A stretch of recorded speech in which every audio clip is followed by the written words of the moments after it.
Welcome to your New Hampshire National Guard podcast. We are always ready, always there.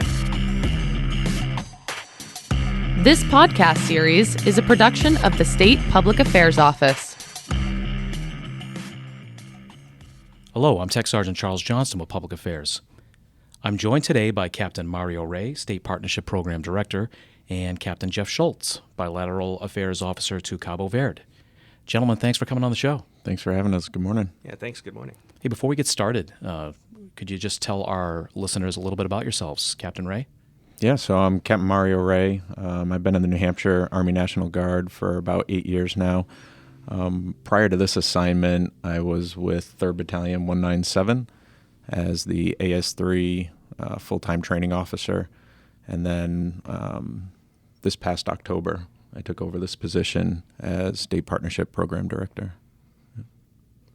All right, I'm Captain Geoff Schultz. I've been with the New Hampshire Air Guard for the last 7 years. Originally, I was a boom operator.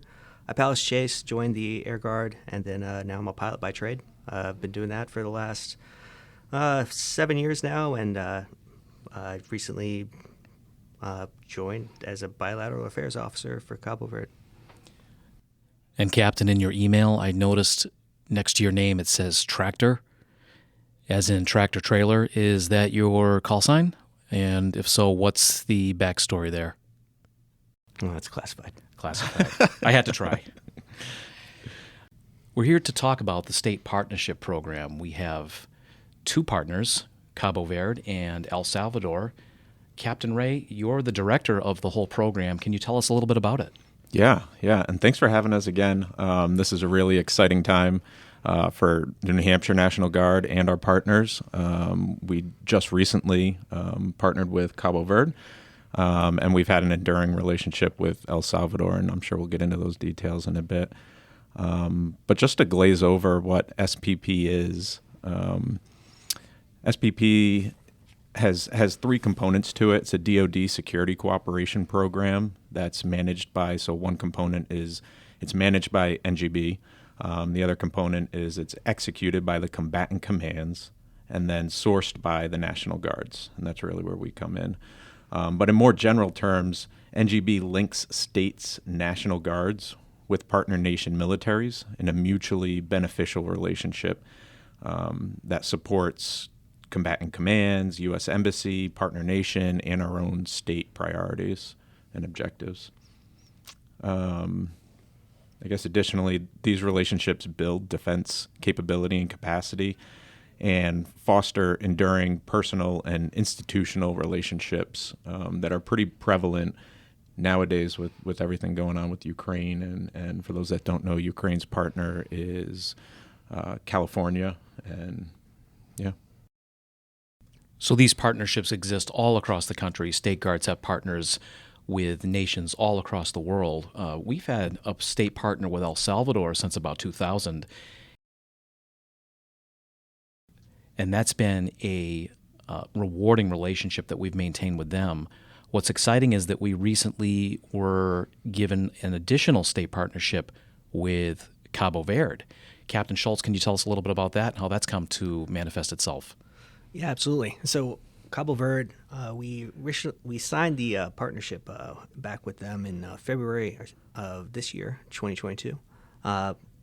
With that, we sent a delegation over. We brought our KC-46s and transported both the governor, the TAG, and a team of delegation from both the TAG side and the governor's side.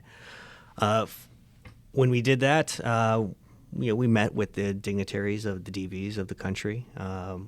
Went for some tours, saw some things, met some people, made great contacts.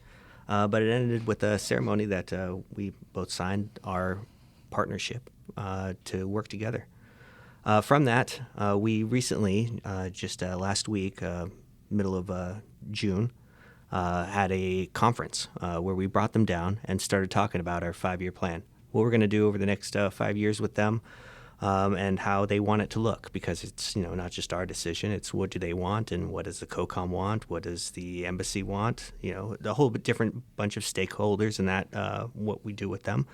But in the end, we came up with a good plan.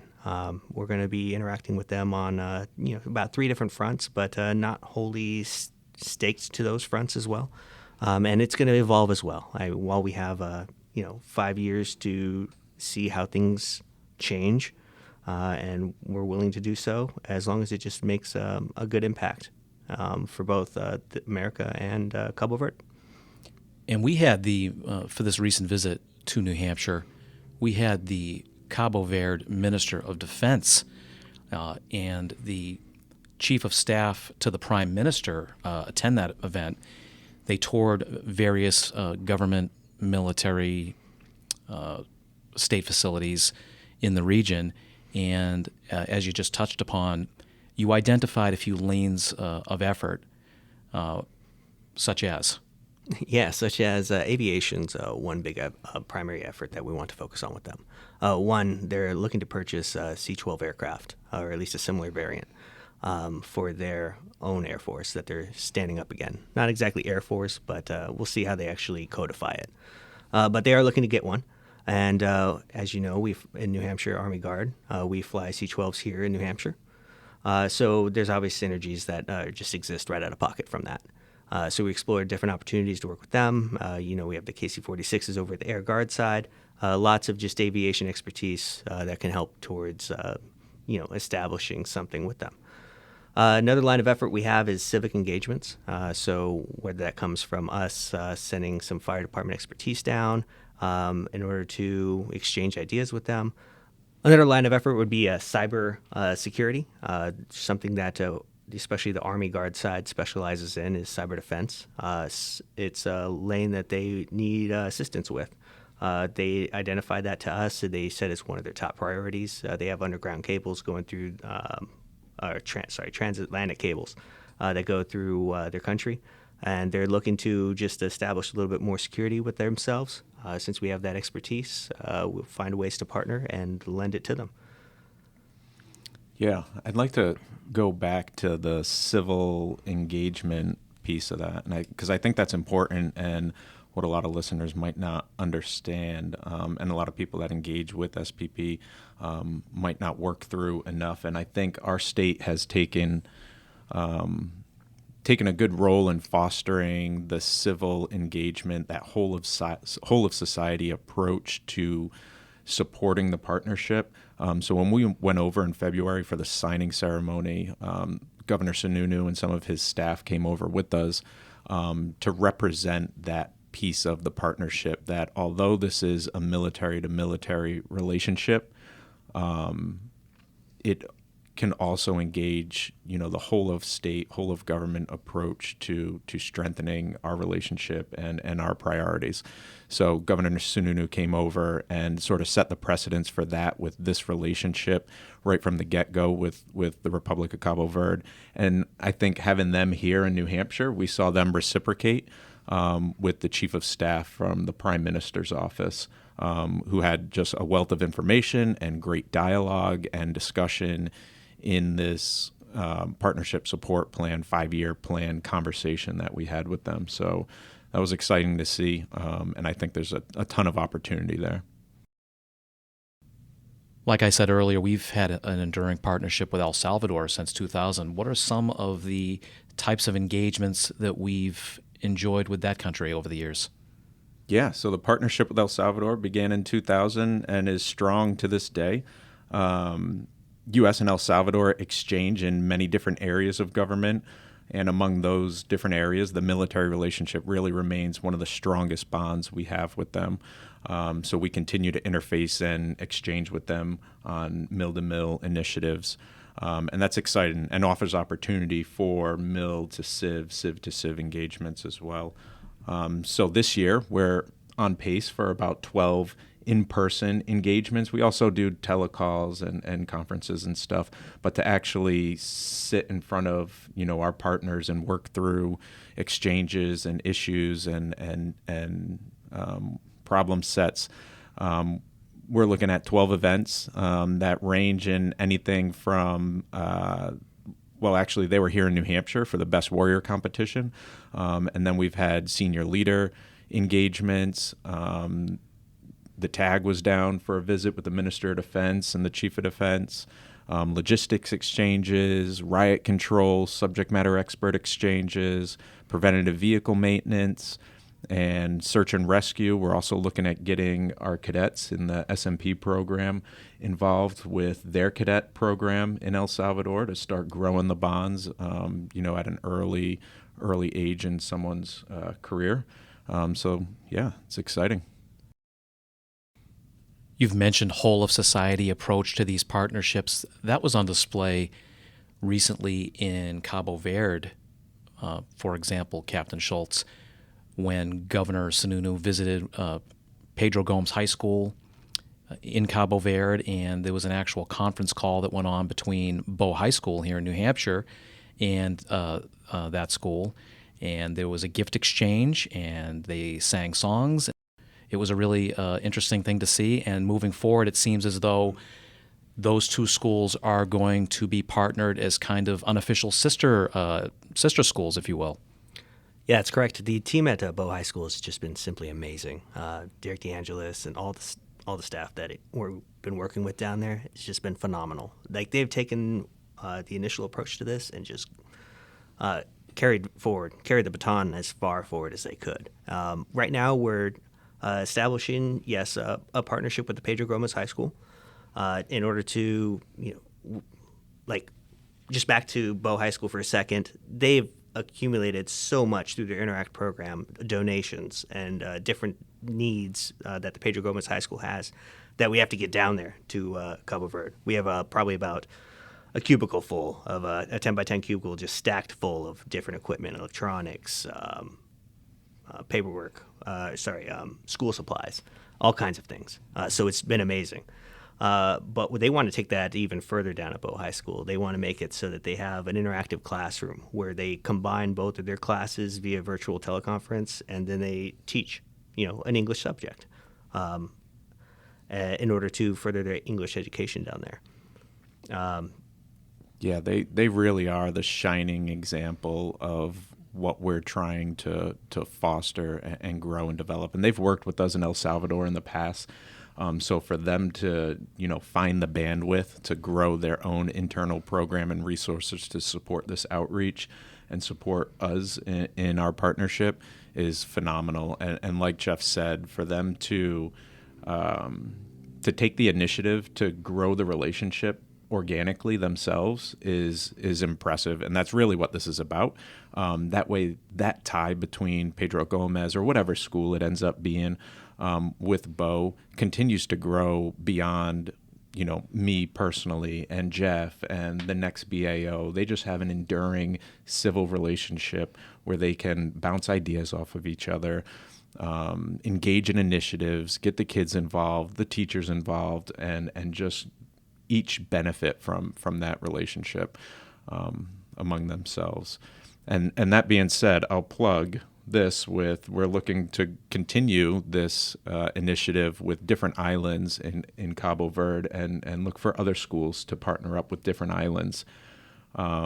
So Salve Sen and Sal Island are two other places we'll frequent on a military-to-military dynamic, and while we're over there, we'd like to try and find other schools in New Hampshire to model off of what Pedro's or what Bow High School's already done. Yeah. And for people who don't know, Cabo Verde is a really small country, a West African country, an island country. El Salvador is also a small country too, because if I'm not mistaken, the Department of Defense tries to match countries of approximate size, militaries, priorities, population. Yep. There's some commonalities, and the landmass of Cabo Verde, 10 islands, 9 inhabited, I believe. Yep. So 10 islands, 9 inhabited, volcanic islands. Landmass collectively is about half the size of Rhode Island, is what I've heard. Yeah. And then if you include their economic exclusion zone, the ocean that they operate in and manage and are responsible for, about the size of Texas. Yeah. Is that, yeah. So quite a dynamic. Yeah. Why is this important? So SPP as a whole, over its, 28 years or so, and don't check my math,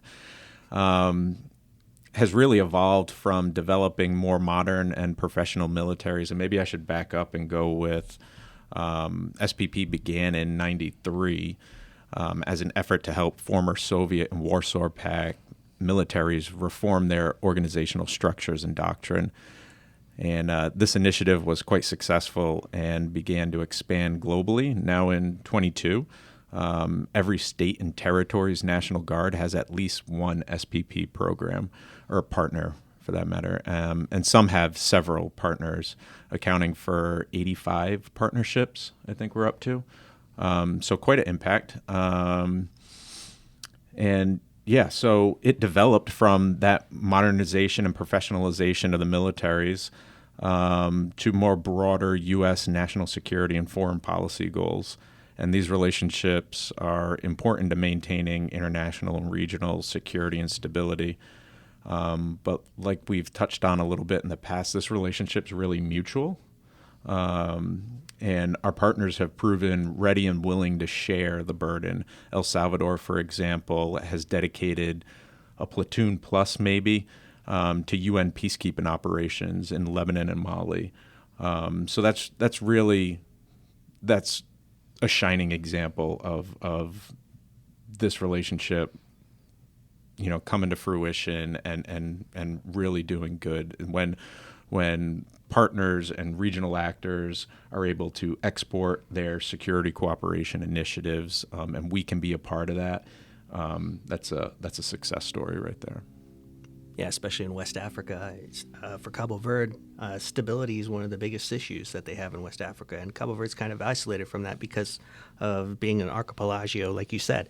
But they want to be able to export their security in order to help further stability within West Africa, because in the end, they're a part of the economy of the West Africa region. So they want to have a nice, stable neighbors so that way they can prosper. And they're a regional leader, too. So, Yep. Yeah. You've told us a lot about the program and our two partners. What does that mean for our guardsmen on both the Army and the air side currently serving in New Hampshire?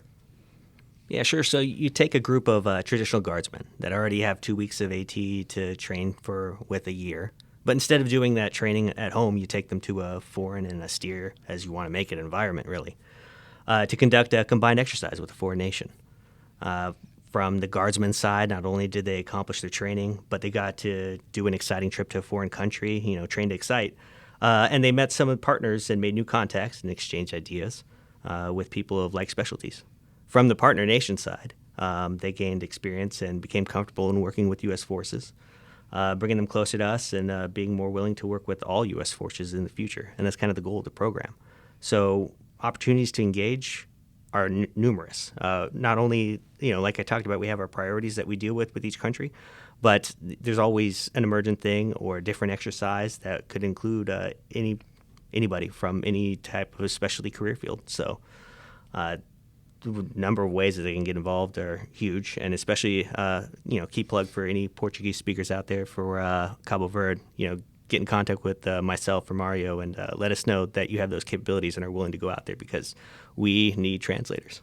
Same for El Salvador with Spanish.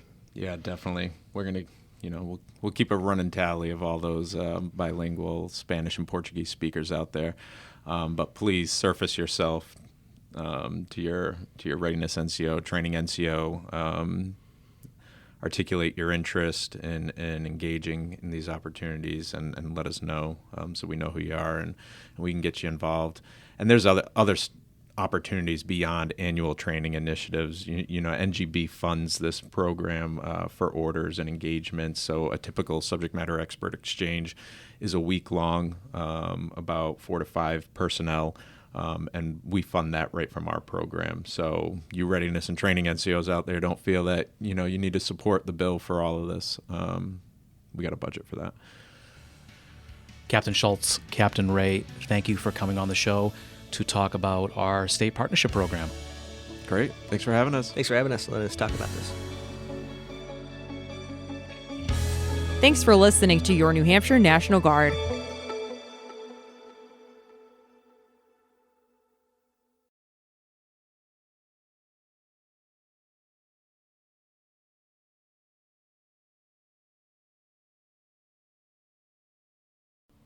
Anything else? Do you want to talk about your Peloton, your passion for watches, Ranger School? I'm embarrassed right now. You're kind of a Renaissance man. The call sign, piloting, the sleeves up thing that no one else does, but you're rocking. Authorized.